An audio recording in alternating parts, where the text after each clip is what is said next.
Hi, everyone, and welcome to our series of discussions with Peter Hanja, who is a fellow recruiter, headhunter, a friend of mine. In the previous episodes, we were talking about how to prepare for interviews, how to land a new opportunity. Today, we are going to dive deeper. We are going to talk about how to recognize a dream job. Today with Peter, we are going to dive deeper to helping you analyze what actually makes a great job and then what kind of questions you can ask hiring managers. So while Peter is finishing his notes, I would like to welcome you here, Peter, to the episode. Thank you very much, Michael. I'm really happy to be here again. Awesome. It's an honor and pleasure to be here. Awesome. And we are going to help a lot of technology leaders, CTOs, directors, VPs, people who are looking for new opportunities. They may be under the impression that companies are not hiring because when they visit LinkedIn jobs, there are not too many open opportunities posted. But the truth is that there are a lot more opportunities on the job market. Now, the problem is how to recognize which one is the dream opportunity.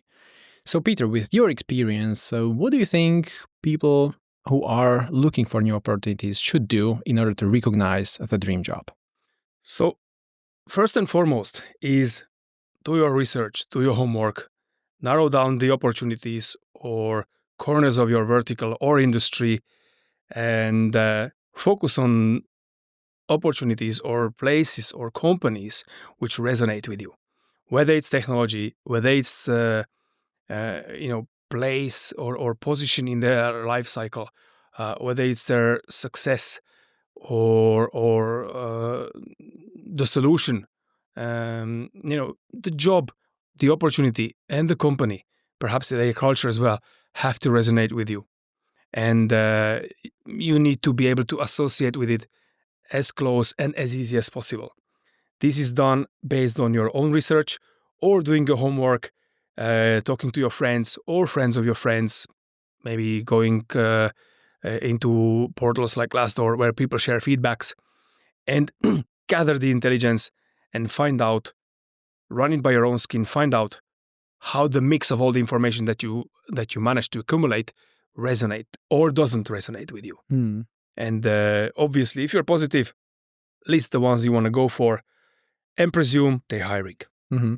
And based on your experience working with candidates over the last 20 years, do you think people do enough of this research? Do they really analyze different industries and different types of jobs and different cultures? Like, do they do proper research?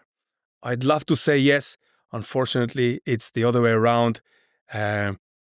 Most of them just Google something about the company, read something about few people they are interviewing or people who are next to the interviewers on LinkedIn, check their profiles. The more thorough ones, they go to YouTube, maybe check the news flow on that company and check a few videos on YouTube about the company or from the recent events or most recent updates. And the most thorough ones, the most detailed ones, they do it the other way around. They call their friends or friends of their friends. In this world, in this level of connectivity among all of us, I bet you there are people in your first or second circle who are either working there or their friend working there. Basically, there is definitely a channel available to you, a personal channel, a personal line, how you can connect to a source of information about that company, which is different from the publicly available and usually polished ways of presenting the company. Yeah. So if you want to find out something real, something from the dark side, don't go for after the official channels. Go for your personal channels, personal lines, and start gathering your information there, because you may find out there's no point spending 2-3 hours researching the company if I find out something major about it which is not really in line with my expectations or with my values. Yeah. You better do your quick assessment that way, and then pursue further research only if it's satisfactory. Yeah. So in the previous episodes, we were talking about how to find a new opportunity, how to prepare for the interview. And today we are diving deeper to figure out what specific questions to ask hiring managers and interviewers, or even friends and previous colleagues, to identify whether this is the dream job or not. So where do we start? Like, assume I'm a candidate, I'm a VP of engineering or a CTO looking for a new opportunity. I found some company that is having a vacancy. I'm going for the first interview. What do I do? Of course, next to an obvious, prepare yourself and analyze the surroundings of the interview. The people, the company, the role. Find out as much as possible. Set yourself up for success. Success means get out of that interview as much as you want to establish whether you want another interview. And next to your own research and preparation, of course, prepare the questions, prepare areas which you that didn't manage to find out as much as you wanted to from your usual available sources or resources. Put down a set of questions which are focusing on areas which need more light. And don't forget, from the perspective of the power dynamic of the interview, it's a bidirectional process. They want to find out as much information about you as well as you want to find out as much information about them. So it's an equal game.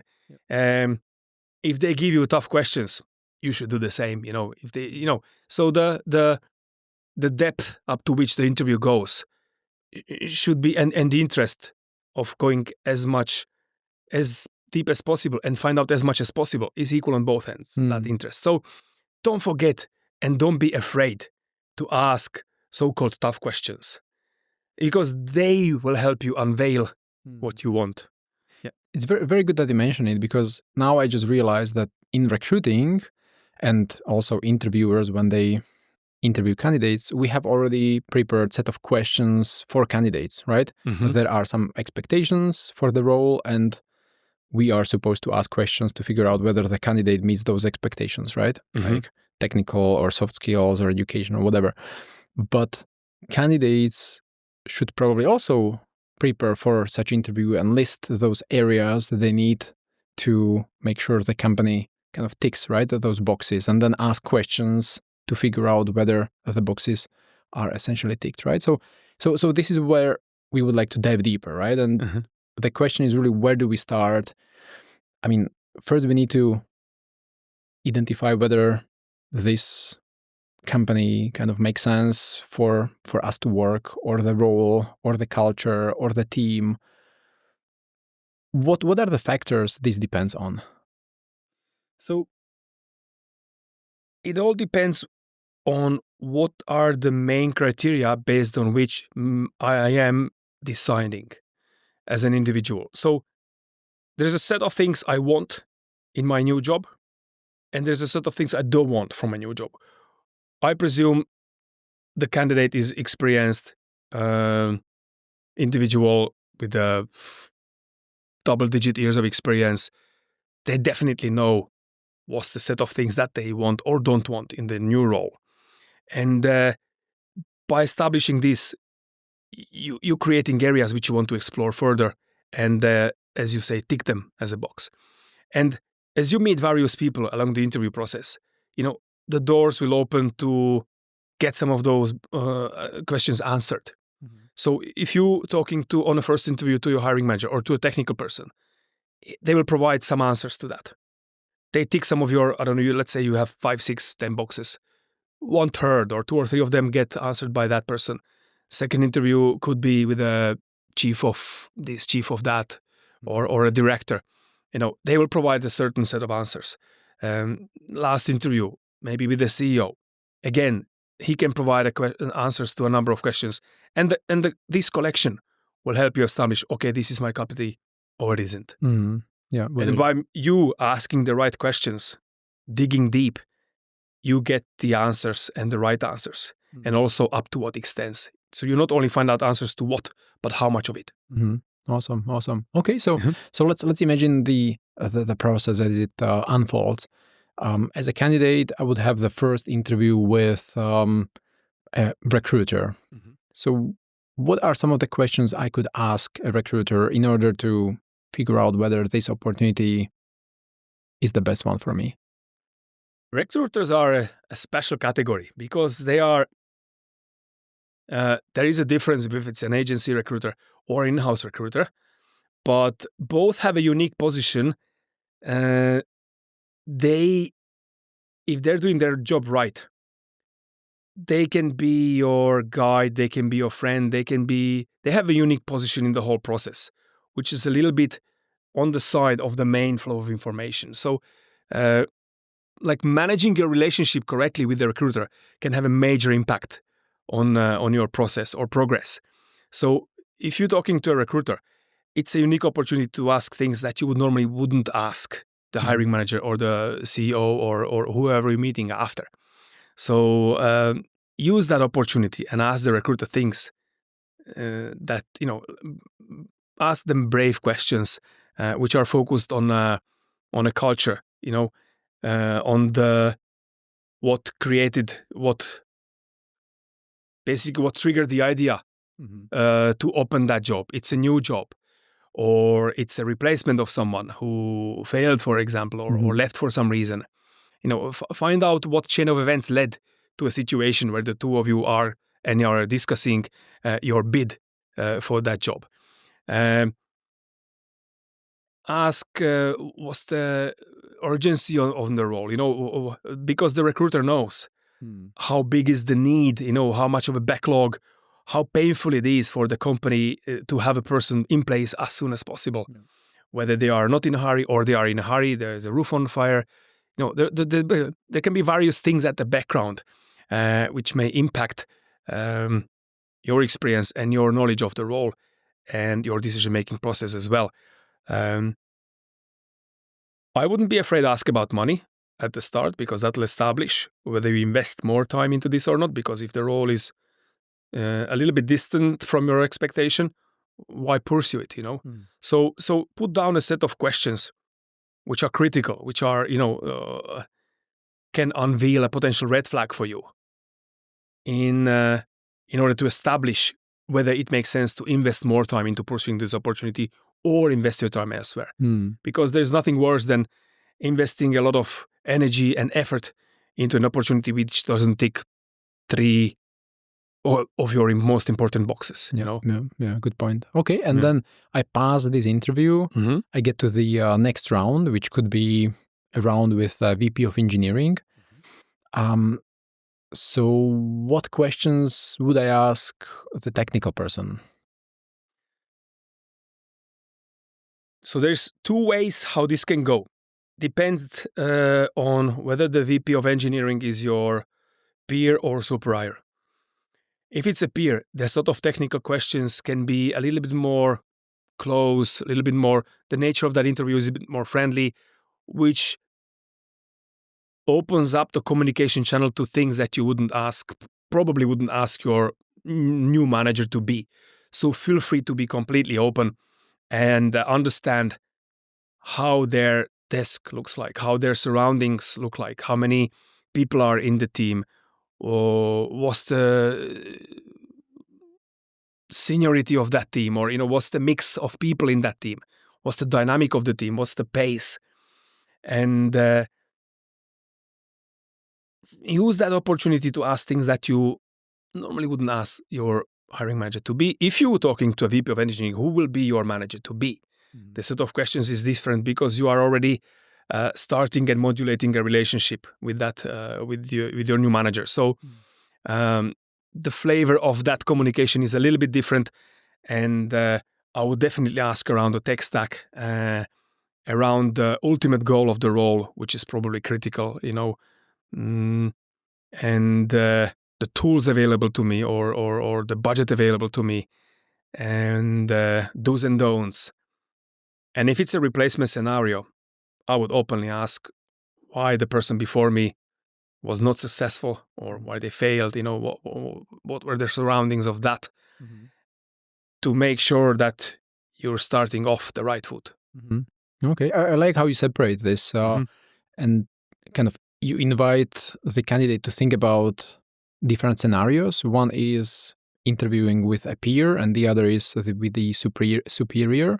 So what questions would I ask if I were the candidate and I were about to go for an interview with the superior, which could be a CTO, it could be a CEO. So the person you would end up reporting to. Yes. Probably the most important part of the interview process, because you will end up spending most of the time with that person when successfully hired. So, as I said earlier, it's a bidirectional information exchange and establishing, maybe identifying red flag and establishing the relevance of a future cooperation. And the same way as they are trying to find out about you, you doing the same from the other direction. So if the hiring manager, the VP of engineering, is asking you, tough, hard, under the skin kind of questions, you should do the same. It's an equal game.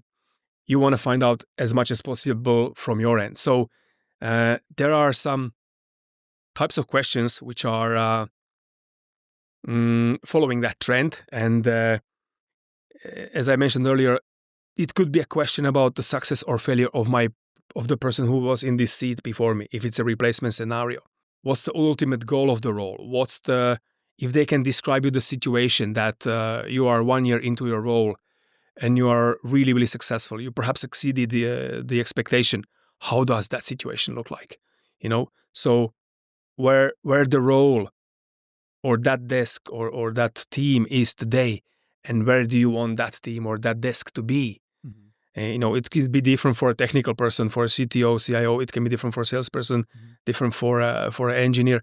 So ask them, where do you want me to be in a year from today? How can you describe a situation that 12 months from today, I'm really, really successful, we are celebrating? What are the 3, maybe 5 key points based on which you will evaluate, okay, this was an incredibly successful hire.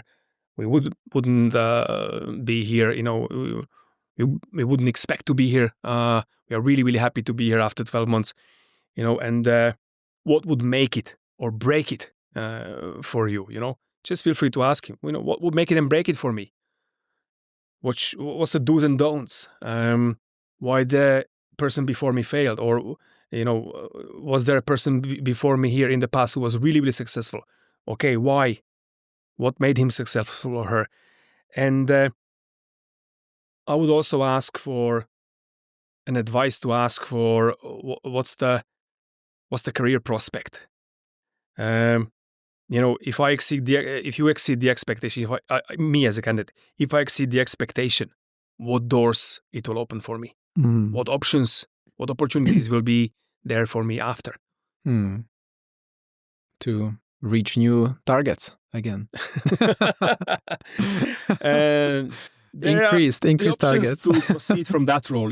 People are hungry for progress. They don't want to do the same thing year over year. So, it can be a lateral move. It can be a progress. It can be a progress from a single contributor to a manager. It can be a new project, maybe new location. So there are ways how to spice up one's career. It doesn't have to be necessary, a massive high-end role, managerial with a limo and a private jet. So, and now this also reminds me, some people may be a bit afraid of asking too many questions because they don't want to annoy the other party, the interviewer. Have you ever encountered a similar situation when you thought, well, this candidate, he's asking or she's asking way too many questions and I just need to go? And has it been annoying? Like, is this a real concern or not really? I have seen different ways how people looked at this when this situation when candidates were very, very picky and not really picky. Sorry, that's not the right word. Candidates were very well prepared with the right set of questions, aiming at the right things. and ask at the right time, if I'm the hiring manager and I have a candidate like this on the other end,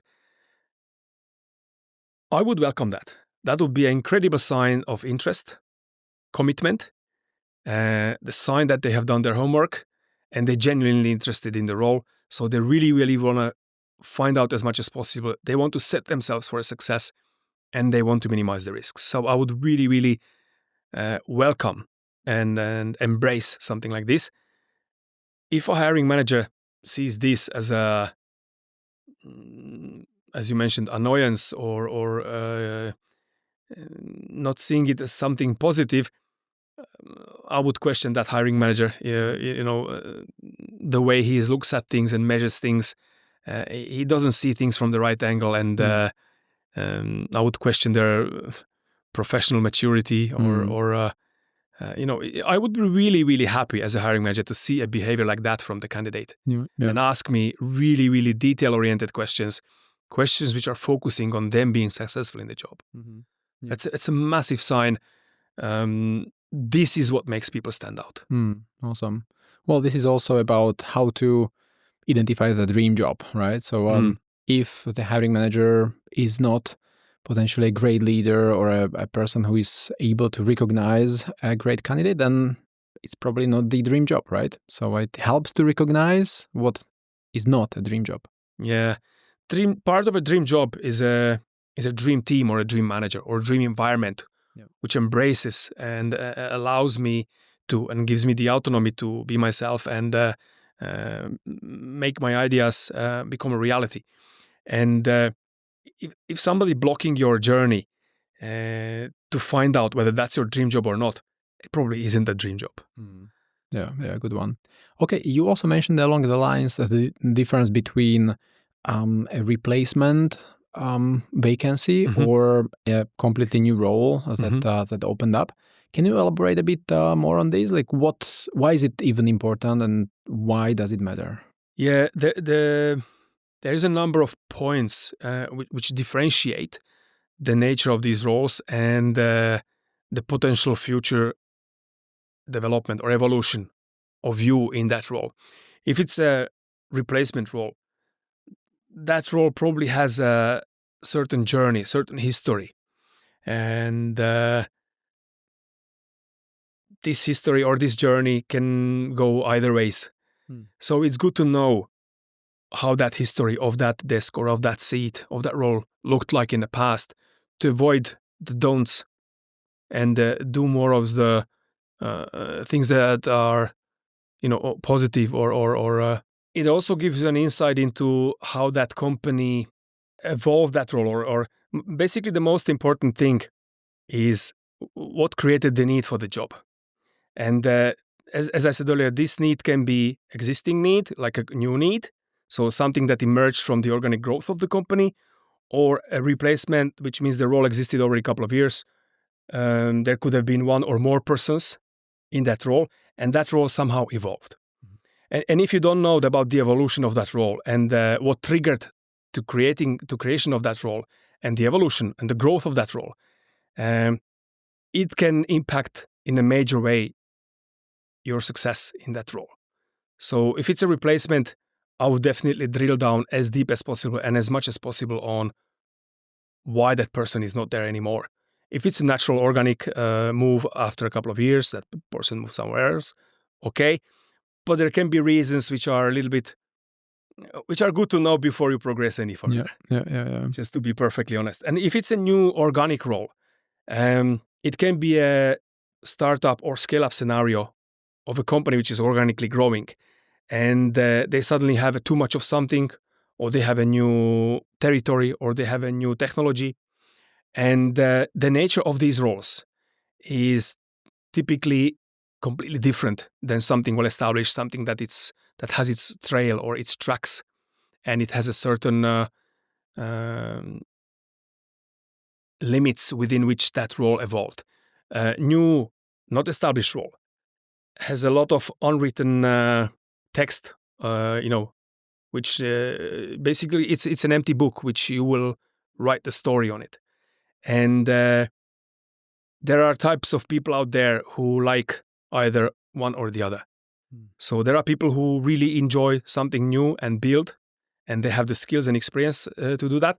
And there are people who like something well established and maintain and organize, uh, and they not miss, or they don't miss that role lacks the beauty or the magic of building something from a scratch. Yeah, yeah. Well, now when you mentioned the replacement role, I'm Mhm. also having some flashbacks to what actually may get wrong when it comes to a team where the manager leaves at some point, right? And you as a candidate need to step in at some point, and lots of things may go south, right? So it's good to know about this. Absolutely. So there are potentially some red flags. This could be one of them.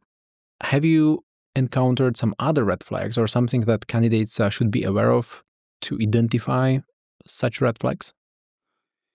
Yeah, I would definitely look at if it's a situation where the previous candidates is no longer there for whoever's initiative, whether it's the company's or the candidate's initiative, that they separate and terminate the relationship. I would drill deeper on the reasons why. What started the chain of events that led to a fact that that person is no longer there. It can be, genuine reasons on the personal side of the employee, or genuine business reasons, or external factors. We have economic cycles. We have levels of saturation in markets. So there are genuine reasons why that role or that person is no longer there. But if you ask, you will find out which direction the wind blows from, and you may find out if these reasons are other than genuine. And run it by your own skin if that's something that you want to go for. And it's also a wonderful opportunity to find out how genuine the company and the people are, how open and honest they are in sharing their mishaps. Because mishaps are part of life, and they teach us, not the success. Success is there to celebrate, but the mishap teaches you. Nice. Yeah. Awesome. Cool. On this note, I'm thinking about culture, which also invites us to ask questions about, right? You can think about the culture in a company you are about to join, but those questions are usually quite shallow, right? Like you don't ask, what is the culture What like? is the culture? Yeah, well then, good luck with that. Yeah. So what questions could I ask as a candidate to identify what the culture is really like? I mentioned the mishap a little bit earlier. It's a wonderful way to ask. When you ask about the culture, you don't ask it directly, as you said earlier, what's the culture in the company? Well, it's good to ask or focus on the so-called carriers of the culture. There are certain things like a pillars of culture. There are a set of things on which the culture is built. Focus on those pillars. They are the ones which, of mix of them, will tell you what the culture in the company is, and give you a chance, give you the opportunity to feel what the culture is, and the way they treat trial and error, or failure, or mishap. It's a good way to start with. Ask them, what didn't go well in the last month or quarter or half year. Or the same way as the interviewer may ask the candidate, okay, imagine a situation that things went really, really bad. What's that situation? If you have a star principle, situation, task, action, reaction.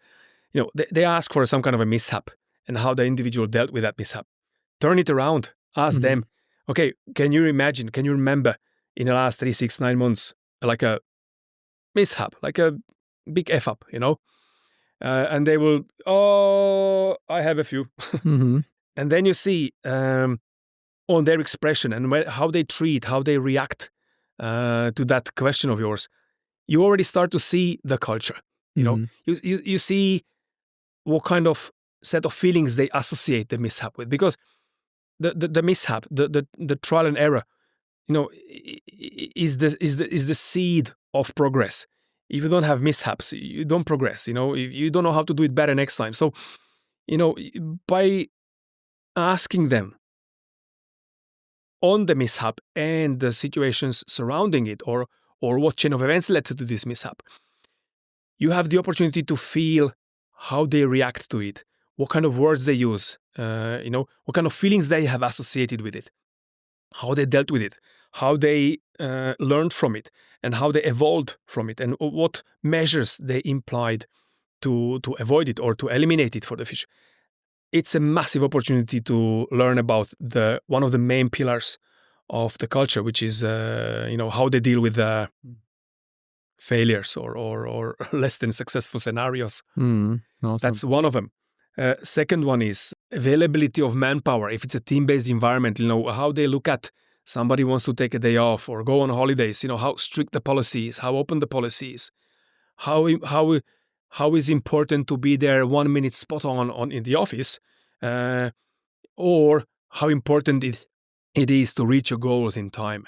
So whether the company is focused on the operations and fussy about minutes and seconds of you arriving or leaving the office, or whether you deliver your goals in time, whether you are supported enough with the resources available for you to be successful. How is your manager? If the manager is asking you, okay, what do you need to be successful? How can I help you to reach your goals? Is there anything I can help you with? Is anything holding you back in you being successful or reaching your goals in time? That's another pillar of culture, the openness of communication. How open and honest they are in sharing less than good news. Because then you also have a chance to see, if they're equally happy to share good news as well as bad news, that means it's probably a balanced environment you can thrive in. How quickly, ask them, how quickly will I know, or how often do you provide feedback?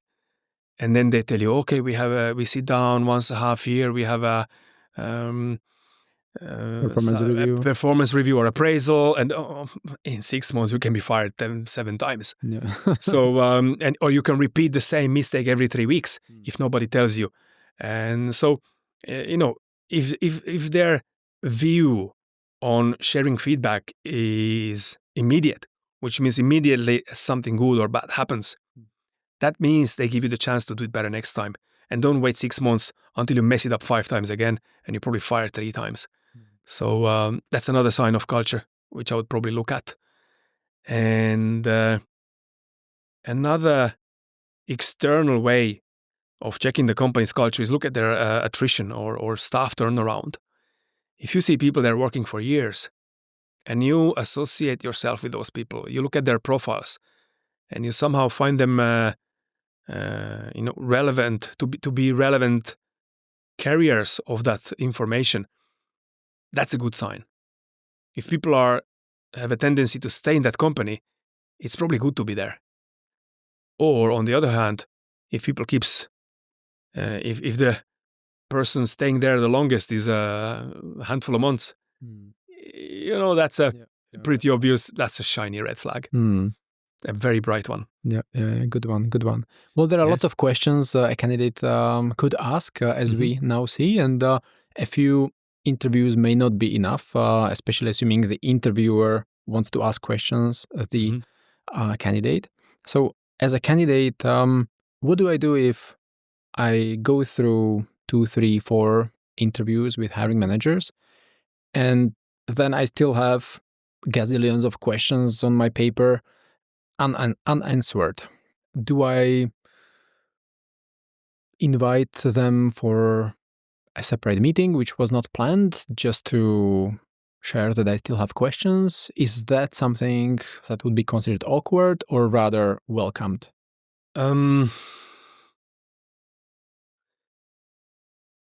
There is a right time and the right place for the right question for everything that can happen during the interview.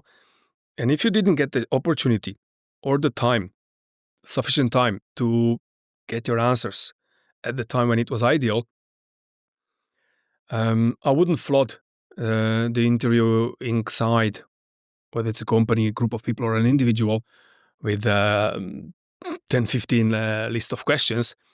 I would probably pick the maybe 3 to 5, maybe 2, maybe 4, depends on you, of the heaviest ones, which impact my decision the most, and look for opportunity to ask it somewhere along the end of the process when it's becoming slowly and surely obvious that you are the selected candidate. I wouldn't bother them if if I'm not really the top whatever 1, 2 finalist. So if it's becoming serious and you are close to a decision, or you are receiving enough signs that you may end up being the selected candidate, that's probably the time to come up with the remaining toughest questions. I wouldn't go with 10, 15. Pick your top 5 heaviest ones, most important ones. And of course, if the other side is decent enough to open up the time and space for all your questions, definitely go for it before you make a decision. But do it in a nice and subtle way, and do not flood them with 20 really, really detailed ones. But really, really be careful and mindful of their time, and pick the most important ones, and perhaps spread the load of your questions between more people so they don't feel like one person is getting 15. Pick 3, 4 people, give every one of them 3, 4 questions. It's less demanding, easier to digest for them, and you get the same bandwidth and detail of answers. Ask people in the company, ask people outside the company, ask people maybe who've been working there in the past, if there are somebody like that in your circles. Utilize LinkedIn, utilize Glassdoor. There are so many resources these days where you can get even more detail you can think about or ask for. So that And probably the most important questions candidates have in the back of their mind is regarding the salary or the compensation. What is the best way to ask what the budget is for the role? From the candidate's perspective, as well as the recruiters, this is good to clarify at the start, because this is one of the main reasons where interview process can go south. So it's good to establish and identify that, and sort that question out at early, because the early stage of the interview is really for that. It's to identify and establish what red flags we may bump into, and get them out of the way. If there's nothing left in a way, that means there is a lesser chance of a nasty surprise at the end of the process. So I strongly suggest to bring up this question regarding the budget or salary at the start. And if you don't get the chance to discuss precise numbers, at least establish a ballpark. So to make sure both the employer and the candidate are in a visible distance from one another. By that distance, I mean something doable, something realistic, a place where both sides can meet. Yeah, good one. Okay. Are there some other questions that are on top of your mind? Something that I, as a candidate, should ask? I don't know, a business owner, because we covered already the peers, superiors. Maybe I, as a candidate, would have a chance to meet a business owner. Do I ask slightly different questions to this person? When you're talking to the business owner, or the, I wouldn't even mention the CEO, the business owner, it's a unique opportunity to position yourself correctly at the start. So I would pick my questions carefully to come in from the right angle and position myself for a future progress. So when I'm talking to the owner, I would carefully select my questions, and I would definitely position them around the longevity or the future plans, evolution from where they want to move from where they are today, where they want to be in a year or 2 or 3, and which way they want to expand, how they want to expand, how generous of budgets on investment they have available. use that opportunity, use that window to ask things that not many people have and not very often. So it's a unique opportunity. Utilize it wisely. Yeah. Talk about money, profits. Not only money, because you're not only going to work there based on purely money. So, focus on things that make you stay there long, engage you, make you commit, something that, something that will rise your eyebrows, something that will fire you up, and, find out how much of that fuel is in there for you in the long run.